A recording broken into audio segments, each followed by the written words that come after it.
Starting out in our top 10, the number 10 ranked defense coming into the season, the Clemson Tigers. Now, their defense last year had moments where you watched them and you're like, all right, this group's getting it going. Then you look at the lack of depth that they had at certain positions, and it just held them back just ever so slightly. But I look at how they've addressed that depth and the person that they brought in to run the defense, and I am extremely bullish on what Clemson might be this upcoming season. Let's start with the addition of Tom Allen at defensive coordinator.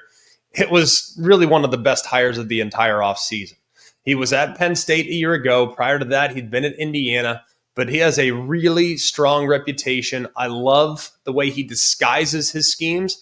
I love the way he puts players in position to create their own shot in the pass rush, and he's got a couple fun players that he's going to have some fun with, being able to move them around and identify weaknesses along the opposing offensive line.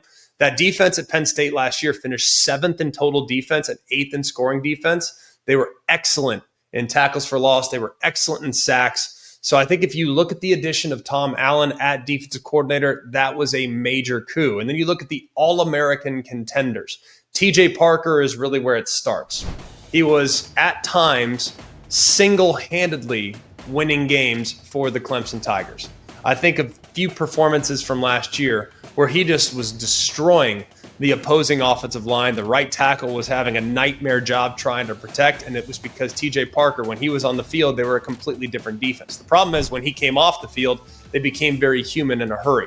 Those 19 and a half tackles for loss that he was top 10 in the country in sacks. I think in this scheme, he has a chance to bring home a bunch of national defensive awards if he can reach his potential this upcoming season. I think he's extremely gifted. And if that's your bell cow, you're in great shape defensively.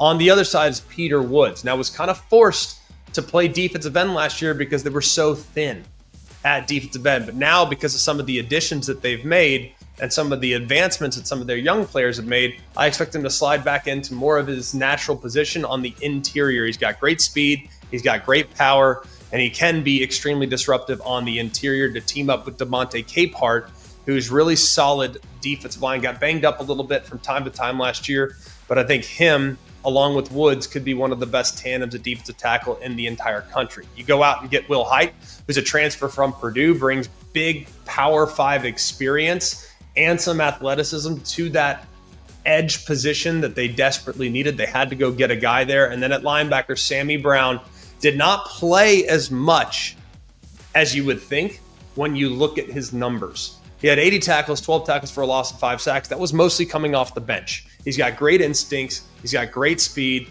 I think he can be a massive problem alongside Wade Woodaz there at the second level. I love that tandem there on the interior. And then if you look at some of the pieces in the back end, they have some lockdown pieces like Avion Terrell at corner.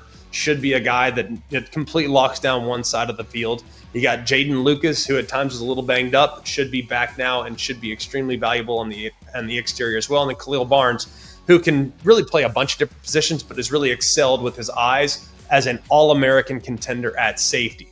So I look at this group kind of collectively across the board. I think they're going to be really, really strong.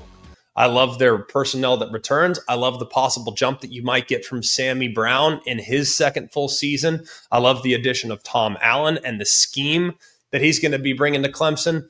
This should be one of the best groups in the country. And frankly, not having them in the top 5 was tough, but because there isn't as much coordinator continuity, that just remained a tiny question mark for me as they head into this year. But I am bullish on Clemson in so many ways. I love that team this year. I think they are a legitimate national championship contender.